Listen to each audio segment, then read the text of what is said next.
Let's run off with track and field, where else Jamaica got off to a good start on the opening day of the World Championships in Doha, with all but one athlete, triple jumper Jordan Scott, advancing from the preliminary round. Here's Keon Rayner reporting from Doha.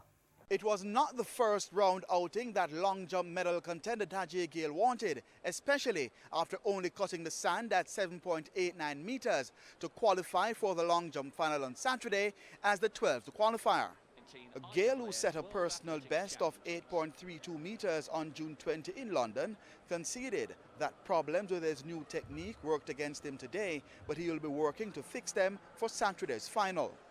Flight and landing, basically. Started working on that like a week and a half or two ago, and as you can see, still nowhere near perfecting it. So I'll try to just fling it, throw in, old jump like back in the season, early in the season, tomorrow, and then from there I'll just see what happens. On the track in the 100 meters, Johan Blake was the joint fourth fastest in qualifying with 10.07 seconds. This despite reacting last to the gun in Heat 4. I'm not trying to win at the start. I'm not trying to win at the first 60. It's just to be consistent in my start, which I know my start was going to be off because I didn't warm up, but I just have to have a bit of both. Just come out with the puck and execute, and the sky's the limit. Taekwondo Tracy, who clocked 10.21 seconds to end fourth in Heat 2, which was won by American defending champion Justin Gatlin in 10.06 seconds, advanced as one of the 6 fastest losers to the semi-finals. In the 800 meters, Commonwealth and Pan American Games medalist Natoya Gould was perhaps the most impressive Jamaican on the day. She clocked the second fastest time of the round, 2 minutes 01.01 second, to win Heat 4 of 6 and to move into Saturday's semi-final. Yes, and that was the plan, to just go there, qualify, well, win my heat and qualify for the next round, because there's no need to run a very fast time in the first round once you're in the top 3.